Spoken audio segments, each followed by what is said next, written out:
Hello friends, എല്ലാവർക്കും മഹാലക്ഷ്മി സീരിയലിൻ്റെ ഇന്നത്തെ എപ്പിസോഡിൻ്റെ റിവ്യൂയിലേക്ക് സ്വാഗതം. അങ്ങനെ കരുണ വാമനെ വിളിച്ചിട്ട് എന്നെ കൊണ്ട് ഇവിടെ കിടന്ന് ഇങ്ങനെ കഷ്ടപ്പെടാൻ വയ്യെന്നും, അടുക്കളപ്പണി തീർന്നാലും എൻ്റെ പണി തീരില്ല, വീട് മുഴുവൻ ക്ലീൻ ചെയ്യണം, പണിയെടുത്ത് എൻ്റെ നടു ഒടിഞ്ഞു, സഹിക്കിടുമ്പോൾ ഞാൻ സത്യം എല്ലാവരോടും തുറന്നു പറയും, മാത്രമല്ല മുൻപ് 50,000 ആയിരുന്നല്ലോ കരുണ ചോദിച്ചിരുന്നത്, ഇപ്പോൾ അതിൻ്റെ ഇരട്ടി വേണമെന്നും കരുണ പറയുന്നു. ഉണ്ണി വരുന്നത് കാണുമ്പോൾ കരുണയാണെങ്കിൽ കോള് കട്ട് ചെയ്യുന്നുണ്ട്. അമ്മാവനോടാണ് കരുണ സംസാരിച്ചതെന്ന് മനസ്സിലാക്കുന്ന ഉണ്ണി, അമ്മാവനും നീയുമായിട്ട് എന്താ ഇടപാട്, നീ എന്തിനാ അമ്മാവനോട് ചൂടായത് എന്നെല്ലാം ചോദിക്കുമ്പോൾ, എന്തിനാണെന്നോ എന്നോടൊപ്പം ലക്ഷ്മിയെയും ഇവിടേക്ക് പറഞ്ഞു വിട്ടത് ഉണ്ണിയേട്ടൻ്റെ അമ്മാവനാണല്ലോ, അപ്പോൾ പിന്നെ ചൂടാവാതെ എന്ത് ചോദിക്കുന്നു പറഞ്ഞുകൊണ്ട് കരുണ തൽക്കാലം പിടിച്ചു നിൽക്കുന്നു.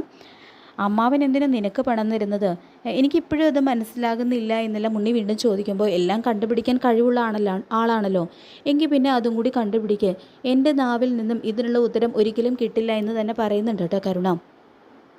പിന്നീട് കണ്ണൻ അമ്പലത്തിലേക്ക് പോകുന്നു എന്ന് മുത്തശ്ശിയിൽ നിന്നറിയുന്ന പ്രതാപനാണെങ്കിൽ വേഷം മാറി കണ്ണൻ്റെ പുറകെ പോയി കണ്ണൻ നടന്നു തുടങ്ങിയോ എന്നുള്ളതിൻ്റെ സത്യാവസ്ഥ കണ്ടുപിടിക്കാൻ തന്നെ തീരുമാനിക്കുന്നു. ഇതിനിടയിൽ വാമൻ മഹിയെ ചെന്ന് കണ്ടിട്ട് കരുണയ്ക്ക് വേണ്ടിയിട്ട് സംസാരിക്കുന്നുണ്ട്. ഇത് കണ്ണേട്ടൻ വിധിച്ചിരിക്കുന്ന ശിക്ഷയാണെന്നും അതിൻ്റെ കൂടെ നിൽക്കാനേ എനിക്ക് കഴിയൂ, പിന്നെ ഇത് അവളുടെ നല്ലതിന് വേണ്ടിയാണെന്ന് എന്നെങ്കിലും അവൾ തിരിച്ചറിയുമെന്നും മഹി പറയുന്നുണ്ട്. പ്രതാപൻ കാണണം അയാളുടെ മകൾ കമലേശ്വരിക്കടുത്ത് കിടന്ന് നരകിക്കുന്നത് എന്നും പറയുന്നുണ്ട് കേട്ടോ മഹി വാമനോട്. അങ്ങനെ കണ്ണനും അനന്തവും അമ്പലത്തിലെത്തുന്നുണ്ട്. 7-ാം മാസം കഴിഞ്ഞതുകൊണ്ട് തന്നെ മഹിക്കിനി പ്രസവം കഴിഞ്ഞ് കുഞ്ഞിൻ്റെ ചോറൂണും കൂടി കഴിഞ്ഞിട്ട് മാത്രമേ അമ്പലത്തിലേക്ക് വരാൻ കഴിയൂ. പക്ഷേ മഹി ചില വഴിപാടുകൾ നടത്താനെല്ലാം കണ്ണനെ പറഞ്ഞ് ഏൽപ്പിച്ചാണ് വിട്ടിരിക്കുന്നത്. അമ്പലത്തിലെ പൂജാരി വിശ്വസ്തനായതുകൊണ്ട് തന്നെ വീൽചെയറൊന്നും ഇല്ലാതെ നടന്നു തന്നെയാണ് കണ്ണൻ അമ്പലത്തിലേക്ക് പോകുന്നത്. ഇതേസമയം പ്രതാപൻ സന്യാസി വേഷം ധരിച്ചുകൊണ്ട് അമ്പലത്തിലെത്തുന്നു. ഒരു കണ്ണടയും വെച്ച് പെട്ടെന്ന് കണ്ടു കഴിഞ്ഞാൽ ആർക്കും തിരിച്ചറിയാത്ത രീതിയിലാണ് പ്രതാപൻ വരുന്നത്.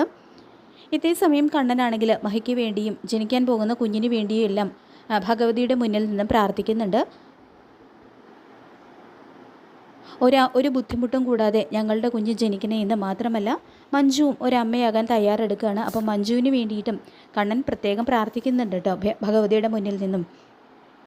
ഇതേസമയം പ്രതാപനാണെങ്കിൽ ക്ഷേത്രനടയിലേക്ക് ചെല്ലുകയും കണ്ണൻ അവിടെ എങ്ങാനും ഉണ്ടോ എന്ന് നോക്കി നേരെ ആൽത്തറയിൽ ചെന്ന് ധ്യാനത്തിലിരിക്കുകയും ചെയ്യുന്നു. ഭാവി ഭൂതം വർത്തമാനം എല്ലാം കൈ നോക്കി പറയും എന്നെല്ലാം അയാൾ വിളിച്ചു പറയുന്നുണ്ട്. ഇത് കേട്ട ഉടനെ തന്നെ അമ്പലത്തിൽ തൊഴാൻ വന്നിരിക്കുന്ന ഓരോരുത്തരായിട്ട് പ്രതാപൻ്റെ അടുത്തേക്ക് ചെല്ലുന്നു കൈ നോക്കാൻ. ഇതേസമയം തുടർന്ന് ഒരാളുടെ കൈ നോക്കിയിട്ട് ഭൂതക്കണ്ണാടി വെച്ച് നോക്കിയിട്ട് കറുത്തവാവിൻ്റെ അന്നാണോ ജന്മം എന്നെല്ലാം പ്രതാപൻ ചോദിക്കുമ്പോൾ അയാളാകെ അത് കേട്ട് ഞെട്ടുന്നുണ്ട്. പക്ഷേ നമ്മുടെ സിദ്ധിയായിട്ടുള്ള അമ്മയാണെങ്കിൽ ഇതെല്ലാം അറിയുന്നുണ്ട്.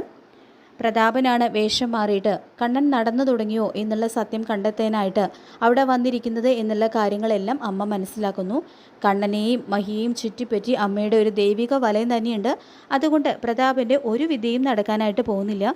പ്രതാപന് കിട്ടിയതൊന്നും പോരാ എന്ന് തോന്നുന്നു, ബാക്കിയുള്ളത് കൂടി കൊടുത്തു വിടാം എന്ന് മനസ്സിൽ കരുതിക്കൊണ്ട് അമ്മയും കൈ നോക്കാനായിട്ട് പ്രതാപൻ്റെ അടുത്തേക്ക് വരുന്നുണ്ട്. എന്നിട്ട് എൻ്റെ കൈ നോക്കി ഭാവി പറയണം എന്നെല്ലാം അമ്മ പറയുമ്പോൾ പ്രതാപൻ ആദ്യം ഒഴിഞ്ഞു മോറുന്നുണ്ട്. നിങ്ങൾക്കിപ്പോൾ ഇത്രയും പ്രായമായില്ലേ, ഇനിയിപ്പോൾ എന്ത് ഭാവി പറയാനാ എന്നെല്ലാം ചോദിക്കുമ്പോൾ ജോത്സ്യനൊന്ന് നോക്കൂ ജോത്സ്യരെ എന്ന് അമ്മ വീണ്ടും പറയുമ്പോൾ എന്ന് പറഞ്ഞുകൊണ്ട് പ്രതാപന് നേരെ കൈ കാണിച്ചു കൊടുക്കുന്നുണ്ട് കേട്ടോ സിദ്ധിയായിട്ടുള്ള അമ്മ. അമ്മയുടെ മുഖത്തെ ആ തേജസ് കണ്ട് പ്രതാപൻ ആകെ വല്ലാതാവുന്നുണ്ട്. അങ്ങനെ അമ്മയുടെ കൈ നോക്കുന്നതും ഞെട്ടിപ്പോകുന്നുണ്ട് കേട്ടോ പ്രതാപൻ. തനിക്കും അമ്മയ്ക്കും കരുണമോൾക്കും ഒക്കെ വലിയൊരു ദുരന്തം സംഭവിക്കുന്ന ഒരു കാഴ്ചയാണ് പ്രതാപൻ അമ്മയുടെ കൈകളിൽ കാണുന്നത്. ഈ ഒരു കാഴ്ച കാണുന്ന പ്രതാപനാണെങ്കിൽ അവിടെ നിന്നും എഴുന്നേറ്റോടുന്നു. പിന്നീട് കണ്ണനും അനന്തവും തൊഴുതിറങ്ങി വരുന്നു. കണ്ണനാണെങ്കിൽ വർഷങ്ങൾക്ക് മുൻപ് തൃക്കാർത്തിക ദിവസമാണ് സിദ്ധിയായിട്ടുള്ള അമ്മ വന്ന് ആ ഒരു അയ്യപ്പ വിഗ്രഹം എനിക്ക് തന്നത് എന്നും അന്ന് അതുമായിട്ട് വീട്ടിലേക്ക് മടങ്ങുന്ന സമയത്താണ് എനിക്ക് എൻ്റെ അച്ഛനെ നഷ്ടപ്പെട്ടതും ഞാൻ വീൽ ചെയറിലായതും എന്ന് പറഞ്ഞുകൊണ്ട് ഇമോഷണലാകുന്നു. പിന്നീട് ഈ ക്ഷേത്രത്തിലേക്ക് ഞാൻ വന്നിട്ടില്ല എന്നും മഹി എൻ്റെ ജീവിതത്തിലേക്ക് വന്നതിന് ശേഷം മാത്രമാണ് പിന്നീട് വർഷങ്ങൾക്ക് ശേഷം ഞാൻ ഇവിടേക്ക് വന്നത് എന്ന് പറഞ്ഞുകൊണ്ട് കണ്ണൻ വല്ലാതെ തന്നെ ഇമോഷണലാകുമ്പോൾ, നിൻ്റെ ജീവിതം ചവിട്ടി മെതിച്ച ആ പ്രതാപനുള്ള ശിക്ഷ കരുണയിലൂടെ അയാളുടെ മകളിലൂടെ നീ ഇപ്പോൾ കൊടുത്തുകൊണ്ടിരിക്കുകയല്ലേ കണ്ണ എന്ന് പറഞ്ഞുകൊണ്ട് കണ്ണനെ ആശ്വസിപ്പിക്കുന്നുണ്ട് കേട്ടോ അനന്തവും.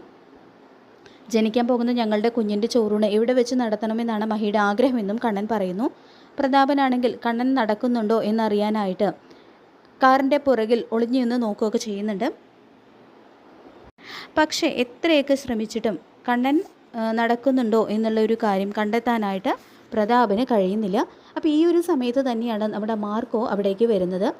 അപ്പോൾ മാർക്കോ വരുന്നതാണെങ്കിൽ പ്രതാപൻ കാണുന്നില്ല.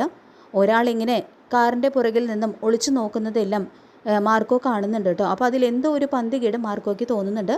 തുടർന്ന് പുറകിലോട് ചെന്ന് പ്രതാപൻ്റെ തോളിൽ കൈവയ്ക്കുന്നുണ്ട് മാർക്കോ. അങ്ങനെ പ്രതാപൻ തിരിഞ്ഞു നോക്കുന്നതും മാർക്കോയെ കണ്ട് ഞെട്ടി വിറയ്ക്കുന്നുണ്ട്.